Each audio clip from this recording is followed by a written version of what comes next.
We are going to kick things off right away. I'm thrilled to welcome Sal Khan is going to be joining us on stage. You may have seen him earlier on Stage X or in his other session, yeah? I think many of you are probably familiar with him. He's, of course, the founder and CEO of Khan Academy, which has revolutionized online learning in the form of a free online platform which provides world-class education to learners all around the world in every subject, from pre-K to college and beyond. And he's here today to take on AI, so we're really excited to have him here. So let's give him a warm welcome and welcome Sal Khan to stage.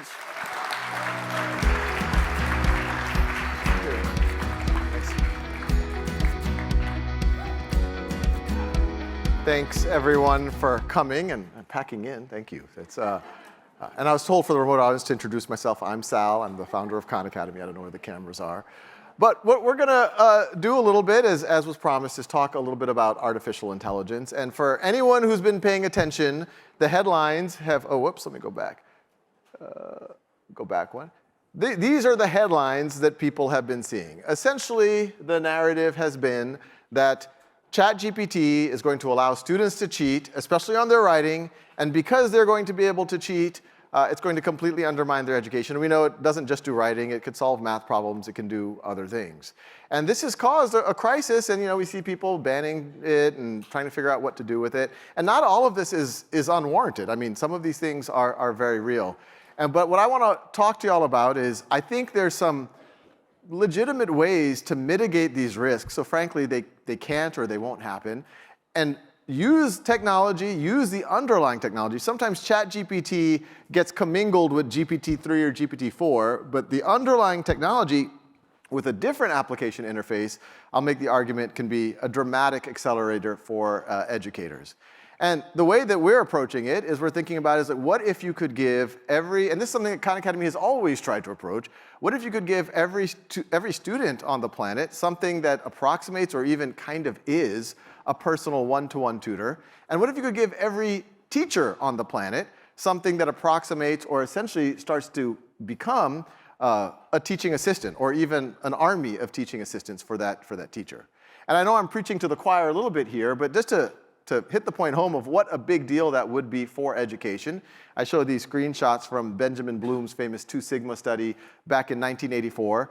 And what he argued, and he was doing it at 1984 technology, was a fairly narrow domain, but he made the argument that if you took a traditional distribution of students, and that's that middle distribution, a traditional bell curve right over there, and if you were to give students one-to-one personalized tutoring in a certain domain, that you get a 2 standard deviation improvement. That's where the 2 sigma comes from.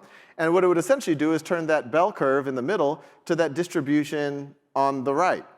And just to kind of make sense of that, that's essentially turning your average student into an exceptional student, taking someone in the 50th percentile, putting them in the 95th or the 96th percentile, and it would take a below average student and make them above average student. If any of y'all are curious about that other one, that's what Benjamin Bloom thought you could do with mastery learning using some tech, and this was back in 1984. And obviously that's what Khan Academy has been working on for many years. But what we're excited about is I think we can now leverage artificial intelligence, and we know it's getting better literally every day, to actually put our sights on that right distribution. And the version of the artificial intelligence, or the incarnation of it that we've created, and we've talked about it earlier today, we call Conmigo. And I will show it to you. So this is just a traditional exercise on Khan Academy. And just to be clear, we launched this coincident with the GPT-4 launch. We were under NDA with OpenAI since August when we first had access to the GPT-4 large language model. But what is new here, and there's a few thousand people using it today, and we can talk a little bit how any of y'all can be part of the pilot, and we're going to dramatically accelerate it going into this summer and back to school, so hopefully by then almost everyone will have access. But there's a few interesting guardrails that we've put in place to mitigate some of those fears before. One is all interactions are being recorded and are shared with the parents and the teachers. The second is it doesn't give you the answers. It, in fact, acts like a tutor, and we're going to see a couple of these. Another thing is we have a second AI that's moderating the first AI that notifies the parents or teachers if anything slightly shady happens.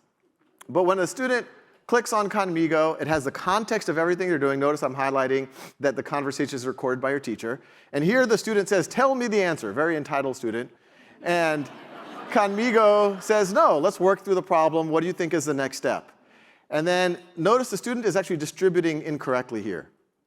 And this is something a lot of people didn't think large language models could do, but we've worked tirelessly with the OpenAI researchers, and we've been doing a lot on our end, where it's doing several interesting things here. One, it noticed that the student made a mistake, but it didn't do kind of standard ChatGPT, you made a mistake.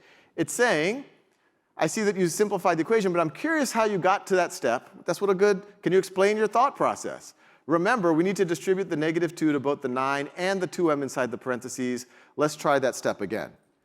So this is what you would expect not just an average tutor to do, but a really good tutor. They identified the mistake. They're actually explaining the student to think about the reasoning, and it had a hunch that the mistake was that the student didn't distribute correctly. And I think this is a pretty big deal because large language models are not known for being able to do math well. And this, I won't claim that this is perfect, and we even warn people, Conmigo sometimes makes mistakes, here's why. So there is a digital literacy aspect of it. We want to be very up and up with folks. But it is going into an area that I think people would find surprising. And this isn't just in math. This right over here is a computer programming exercise on Khan Academy. The task at hand here, the student needs to make the clouds part. And the student initially, let's see, they define a variable left x minus minus. Only the left cloud is moving. So they can talk to Conmigo. And now Conmigo becomes the coding tutor. And coding is a big deal because a lot of places it's even hard to find someone to teach coding. And the student's asking, why is only the left cloud moving? And notice, the AI has all the context of what the student is doing on Khan Academy, and it fully understands the code, which is pretty amazing because it knows that those ellipses that are there are actually drawing a cloud, which is a little bit eerie, if you ask me. But notice, it says, great observation. In your current code, you have left x minus minus inside the draw function, which makes the left cloud move to the left by 1 pixel. However, there's no similar code for right x. To make the right cloud move as well, try adding a line of code inside the draw function. So it's not telling you the answer, but it is really helping you understand how you can write your code better and how you can solve this problem. Any of us who, when we first learned to code, I'm somewhat envious of this generation. They're not going to bang their head against the wall for 8 hours trying to figure out where they forgot their semicolon. And this isn't just where, it's not just syntactic, where's the semicolon, it's literally helping you understand. And this is just scratching the surface. I mean, it really can get you deep into coding. But it's not just the exercises on Khan Academy. When you're watching videos, it adds a whole new dimension where, once again, it knows what's in the video. And so students can ask it follow-on questions. It can ask summaries of the videos, poems about the videos. It could ask to quiz me on the video. This is a situation where the student asks the age-old question, why do I need to learn this? And it knows what's in the video. It says, well, what do you care about? And it's very Socratic. So once again, it's very different than ChatGPT. And so the student says, I want to be a professional athlete. Awesome. As a professional athlete, understanding the science of sizes can help you appreciate how the body works at a cellular level. For example, knowing how cells, proteins, and molecules interact make better choices about nutrition, hydration, and recovery. And the best part, in my opinion, are the emojis. So that's the one thing I'll talk about later. We're working on, most people love the emojis. I like the emojis. Some people don't. We're working on it so it has long-term memory. So if you tell it right now, please stop it with the emojis. It will stop until your next interaction, and then it will start again. But in the next few months, it will remember that you don't like the emojis, and it will remember more important things than that as well. So that's kind of in your traditional workflow of how folks might use Khan Academy. But then we realized there's whole other domains. The school I went to, the ratio of students to guidance counselors was 300 to 1. And that's not atypical in a lot of parts of the world. And so what I'm showing you isn't somehow a replacement for a guidance counselor, but it gives that many more students instant access and maybe openness to be able to talk to something about planning their future when they might not even feel comfortable sharing with a real person. And so this activity on Conmigo, and we have about 20 activities right now, this is one that acts as a guidance counselor, academic coach, life coach, career coach, for a student. And once again, we think this is just scratching the surface. In the not too far future, we're going to have simulated interviews. We're going to have ways to think about what different career paths you might want to go to, job-specific training, et cetera, et cetera. There's this morning on the other stage, we were talking about this student, Sanvi at Khan World School, who she was reading The Great Gatsby, and she was wondering, why does he keep looking at that green light? And then she remembered that she had access to Conmigo, and she could just talk to Jay Gatsby. And then, so she goes to Conmigo. We have all these literary characters you can talk to, and he's like, splendid choice, old sport. I am now Jay Gatsby, the enigmatic millionaire from the F. Scott Fitzgerald's classic. And then she said, why do you keep staring at the green light?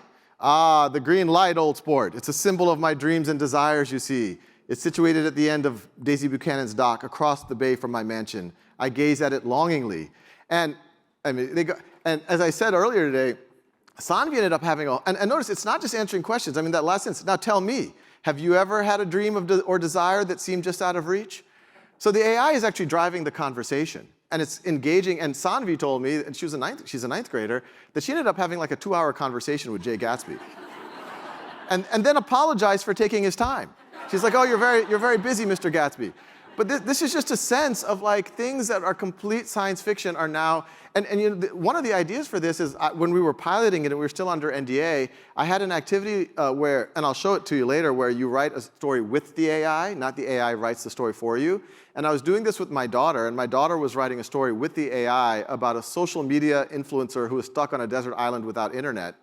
And it's a good premise. And at some point, she says, can I talk to Melissa? Melissa was the character in her.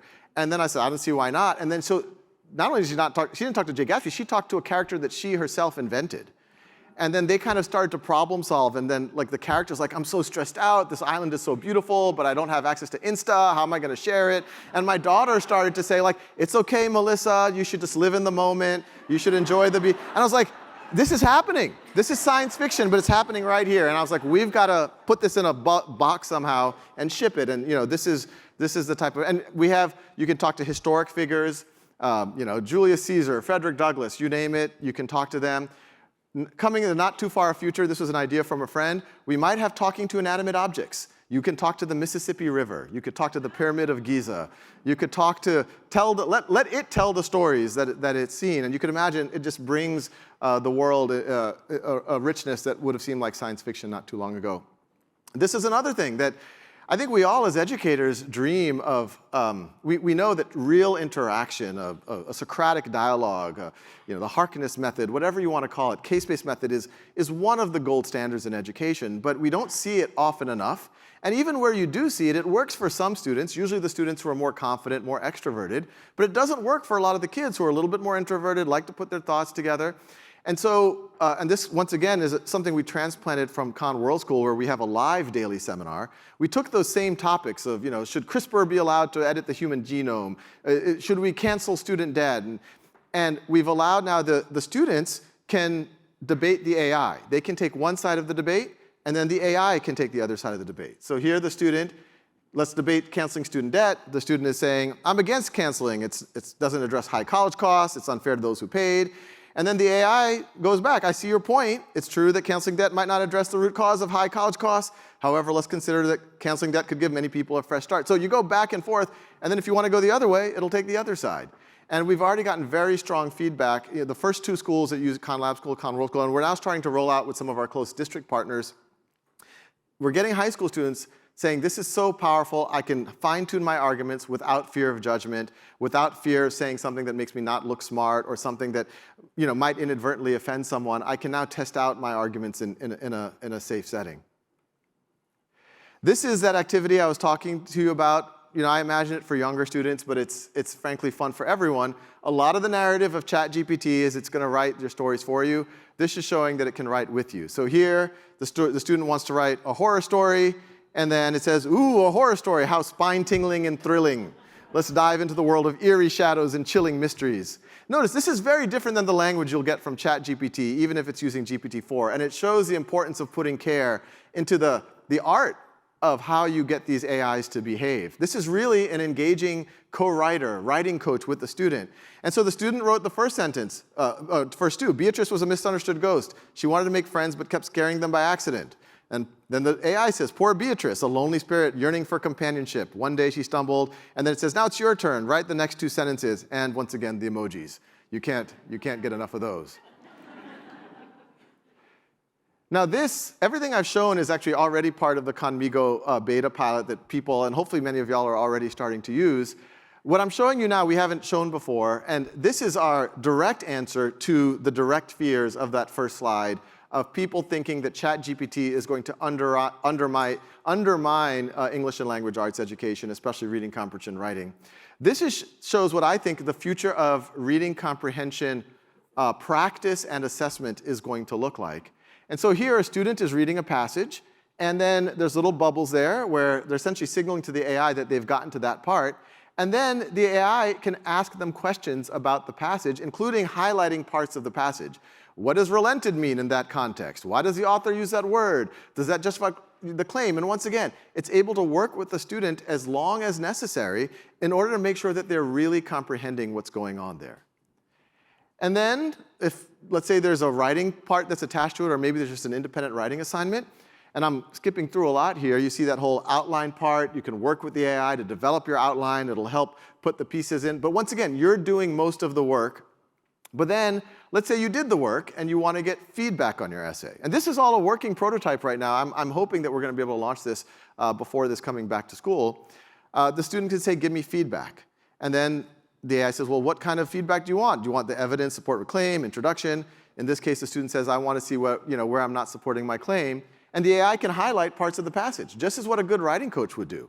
And say, hey, look, why don't you take a second look and notice how it's talking Socratically. I've highlighted an example you included that doesn't support your claim. Can you figure out why? So once again, what a good writing coach would do. And this goes into dramatically accelerating people's ability to write, get feedback, write, get feedback, write, get feedback. Now, I know what some of you are thinking, well, couldn't a student still go to ChatGPT, get their essay, copy and paste it in here? But the other side of this coin is the AI we've already worked on nascent versions of this. The teacher says, AI, what have my students been up to? And the student's going to say, well, I've been working on that assignment with Sal, and yeah, we spent a couple of hours on it, and we worked on the outline. He had a little difficulty supporting his claim, but he eventually got there. I think this essay is worth an A-. What do you think, teacher? That's what we're going to have, literally, in hopefully a handful of months. And if a student just copies and pastes something from ChatGPT, our AI will say, Sal just kind of copied and pasted something from someplace. It took him somehow 4 minutes to do this assignment, even though you told everyone to do it with me. You should look into that. And I think solved, you have those ChatGPT solved, and then you can now teach writing in a much, much, much better way. Now, everything I've talked about is the student, but we're quickly discovering that probably I'd say equally powerful use case is Conmigo acting as a teaching assistant for every teacher. So this is just an exercise on Khan Academy and American history. I think this is about the Spanish-American War. And at first, when you go to Conmigo, this is a teacher's account, but they can experience it as student mode or teacher mode. It's first in student mode, and they say, tell me the answer. It's not going to tell you the answer. It acts as a tutor. But that little toggle, that little green thing at the top right, you turn it off. Student mode is off. You're now in teacher mode. Not only will it tell you the answer, but now you can start doing lesson planning with it. It can help you develop rubrics. It can help develop worksheets. It can help develop, and there's a dramatic difference. I mean, you can see between this and if you were to use ChatGPT. ChatGPT has some pre-trained knowledge of what makes for a rubric or what makes for a good lesson. But here, we've taken some real pedagogical experts, and they spent months really engineering and prompting the AI so it's doing what a great instructional coach will. And if you really think what's happening now, this is now every teacher at their disposal having a teaching assistant there. You can view this as a teacher's guide on steroids. It can help you refresh your knowledge. It can help you create rubrics, create learning objectives, figure out how to reteach things. Whatever a teacher needs, it can do it. And then also connect it to the work that it's doing with all the students.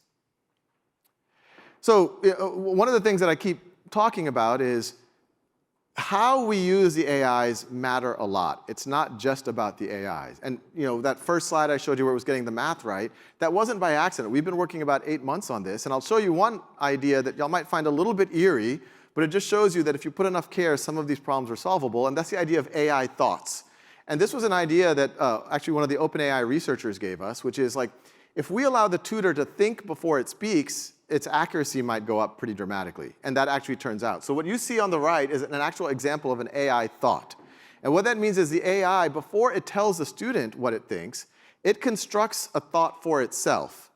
It says, how would I have approached the problem? And then it tells the student, based on that, some feedback. So here, the AI thinks about how it would have approached the problem, and at the end it says, the student got a different answer than I did, but do not tell them that they made a mistake. Instead, ask them to explain how they got to that step.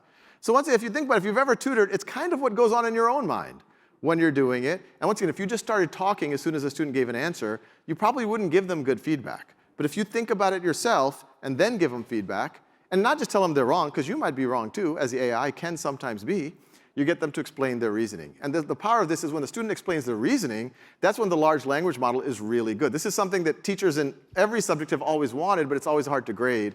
The large language models are really good at that. But there's many, many other things that I could get into that we've been spending countless hours to just try to get it right so it feels like a magical experience for the teachers and students. So I'll just finish with this idea that Benjamin Bloom, the whole reason why he framed that first study as a problem, the 2 sigma problem, was like, look, tutoring is awesome, but how do we actually give it as a method of group instruction to a lot of students? And the problem almost got added to after the pandemic. We had all this learning loss.